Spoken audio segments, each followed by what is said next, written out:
This is Angela Rayner's letter to the Prime Minister. She says, "Dear Keir, thank you for your personal and public support that you have shown me."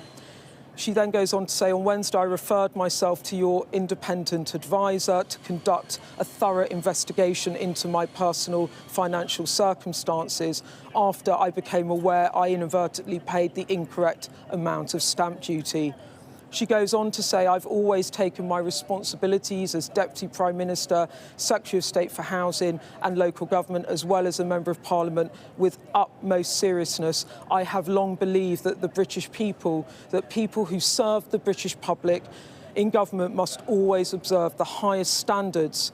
And while the independent advisers concluded, this is new, that I acted in good faith and with honesty and integrity throughout, I accept that I did not meet the highest standards in relation to my recent property purchase." So the Deputy Prime Minister, or former Deputy Prime Minister, say in there that the independent advisor accepts she acted in good faith and with honesty, and I think that will really matter to her personally, but that she accepts she did not meet the highest standards in public office.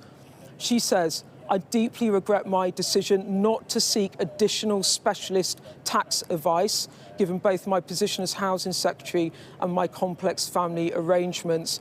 I take full responsibility for the error." She then goes on and says, "I'd like to take this opportunity to repeat it was never my intention to do anything other than pay the right amount. I must also consider the significant toll and pressure that this is placing on my family, the pressure of the media on my family," and I think you saw that in the interview I did with her. "While I rightly expect proper scrutiny on me and my life, my family did not choose to have their private lives interrogated and exposed. I have been clear throughout this process my priority has and always will be protecting my children and the strain I'm putting them through." She says, "The strain I'm putting them through staying in this post has become," let me just find this, "unbearable." So I'm just lost my spot. "The strain I'm putting them under through staying in post has become unbearable.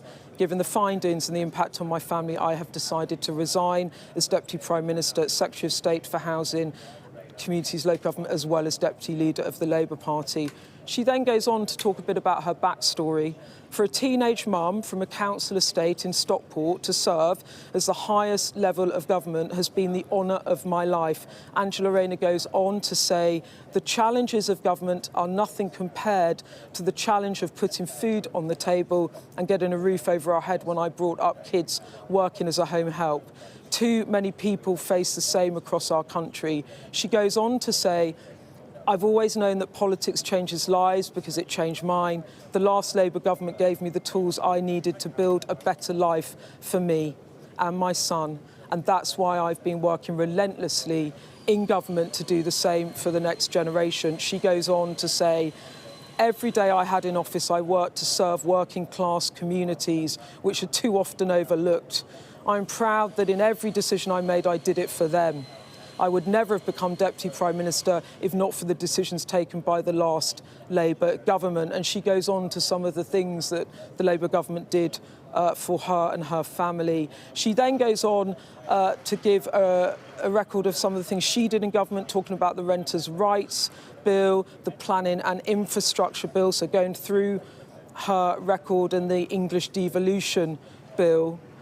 She also mentions the fact that the government delivered votes for 16 to 17-year-olds. So there's quite a lengthy letter here in which she goes through all of her achievements in government. And I'm going to scroll down to the end. She says, "For me, being in office is the chance to change the lives of the people I grew up alongside. I will do whatever I can to continue doing so. Thank you for your leadership and your friendship. I will continue to serve you, our country, and the party and movement I love in the weeks, months and years ahead." So that is Angela Rayner's letter to the Prime Minister.